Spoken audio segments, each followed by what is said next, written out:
Hello everyone and welcome to another News Coolum video and another plug side chat. In this video I just wanted to send out a public service announcement asking people to not be an EV hole.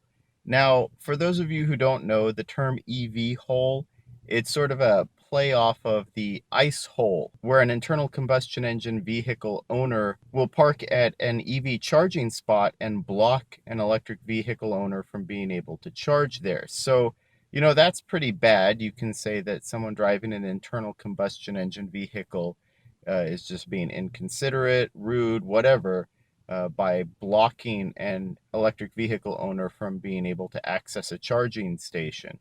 However, when it's an EV hole, I actually do think it's worse because at that point, you're driving an electric vehicle as well. And so you should know that you shouldn't be parking in a charging spot if you aren't using it for charging. On my recent trip back from Northern California, I swung by the Livermore Electrify America station just to see, how it had progressed since I had first used it. I'd complained to Electrify America because so many people were parking in those spaces, whether they were in an EV or a non-EV, but none of them were charging, right? They were just using it as parking spaces and blocking the chargers, blocking them from being accessed. And at this point, when I showed up, things had gotten better. Electrify America had started putting signs out to say these are for electric vehicles while charging only. Now, the signs do seem to be effective in that they reduced the number of internal combustion vehicles that I saw parking there.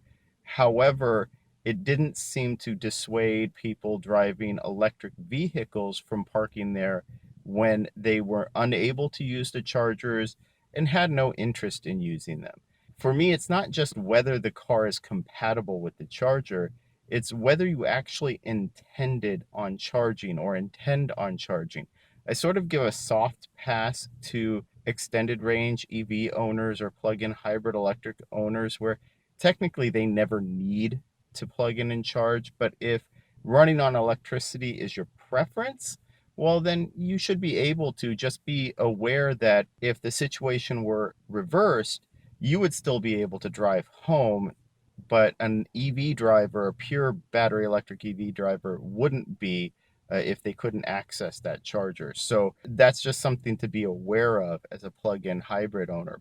But in terms of EV owners, if you have no intent on plugging in, you don't need to charge, you shouldn't be blocking a charging station, just period. And in the case of Electrify America, I'm just going to say it, it's clearly and simply, it's Tesla owners who are abusing it more than anything else. Maybe the superchargers were full, maybe all of the other spots you wanted were taken, but just because it's premium parking and you're driving an EV doesn't mean you can block other EVs from using it. And you can justify it any way you want, saying, oh, well, maybe there aren't enough other EVs out yet to even warrant using these stations. But there were 3-volt EVs actively charging. There was a Tesla Model 3 pulled in nose first at the only CHAdeMO hookup. Now, the Model 3 isn't even compatible with a CHAdeMO adapter. And even if they were, they pulled in the wrong way to even hook up. It would have never reached the car. And while I was there, I saw 2 Nissan Leaf drivers pull up, look at the chargers, and then have to drive away because there was nothing there for them. There were open spaces, sure, but they were CCS only. The Model 3 was literally blocking people from being able to access a charge, and that's just wrong. And I think as a community, we need to keep pushing this.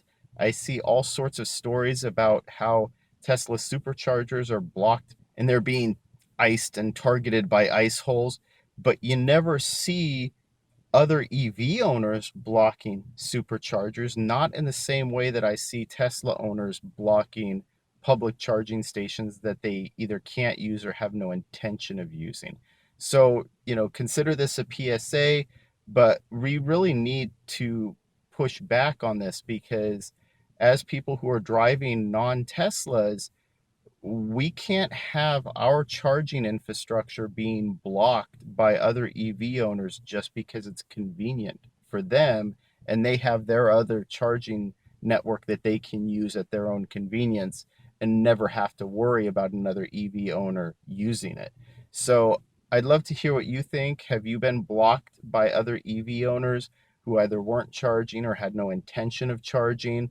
What was the signage like at the location? Was it advising people to only be parking there if they were actively charging? Were the property managers, were they sympathetic to the situation, willing to add signs or willing to enforce some sort of parking or ticketing restrictions? If you enjoyed this video, please like and subscribe. It really helps out the channel, and thank you for watching.